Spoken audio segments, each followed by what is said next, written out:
Hello everybody, Senior Engineer, MBA, and Investor. And in today's video, I want to talk about how The Verge is covering CRISPR, is covering the CRISPR landscape.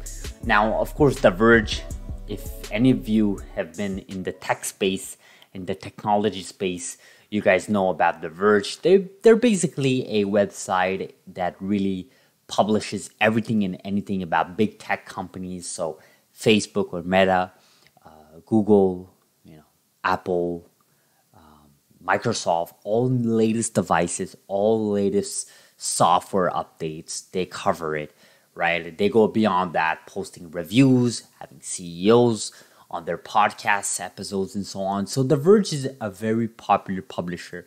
I would not call them legacy media at this point because I think they're run by a very small team. And those guys are I would say millennials at this point. And they're always on point, right? With technology, they're always on point on digging down on the facts and on the documentation of whatever they're trying to, look at. And this article is no different. Basically, this published article was yesterday. And this author here, Justine Kalma here, did her homework because, first of all, the article title was How CRISPR Rice Could Help Tackle Climate Change. Genome editing rice might be better at trapping carbon dioxide. So obviously here the article goes about what's going on with the IGI. Obviously we've covered that in previous videos last week.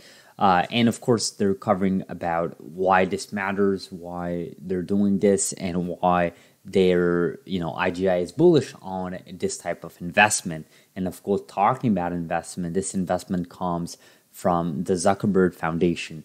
And that is about $11 million. And of course, this Verge, The Verge is very big on Zuckerberg. Everything he does, they cover it. So I would take a bold guess that one of the reasons why they published this article was because Zuckerberg is behind it.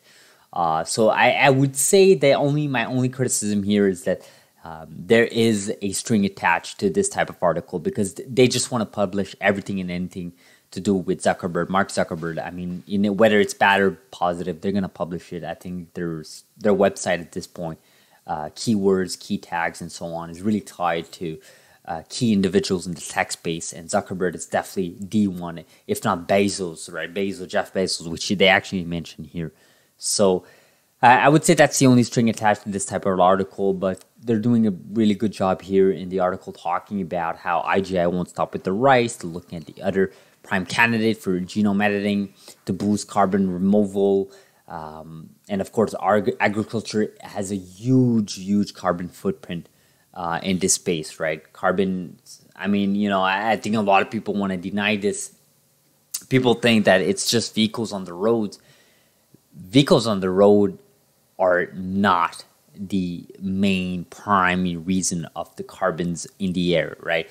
Again, these things are a little bit hard, to calculate. But if you look at most statistics, agriculture is a big one, right? Agriculture is a big one because people don't know this, but agriculture, it's not like in the movies. This is not a little family of farmers, trying to grow up their crops. It doesn't work like that. Now, in today's era, you have huge lands with freaking machines all over. You have fountains of water being powered on it, and you have all these pesticide or whatever chemicals are being put on those, and that affects insects. And I'm not even going to go that rabbit hole, but agriculture is a huge sector that really pollutes our world, and it's something. It's like it pick your poison. Either we die of hunger or we put more carbons in the air.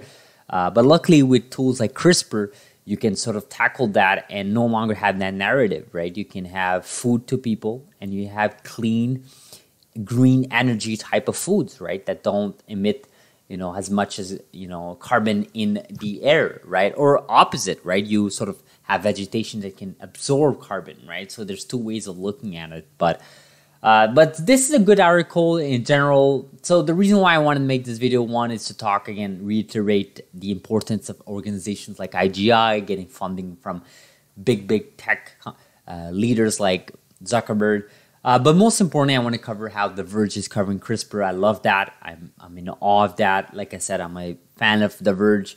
I wouldn't classify them as legacy media, not at all. So they're doing a good job. And just their article itself, if you read it, you can see that they did due diligence explaining, what CRISPR sort of is doing, what is CRISPR's role in this, right? So again, props to The Verge for covering this, and we'll see where this goes from here. So hopefully you guys appreciated this video. Thank you so much for watching. Like this video, fan value, subscribe if you're not, and I'll see you guys in the next video. Hopefully you guys are having a beautiful Thursday. Thank you.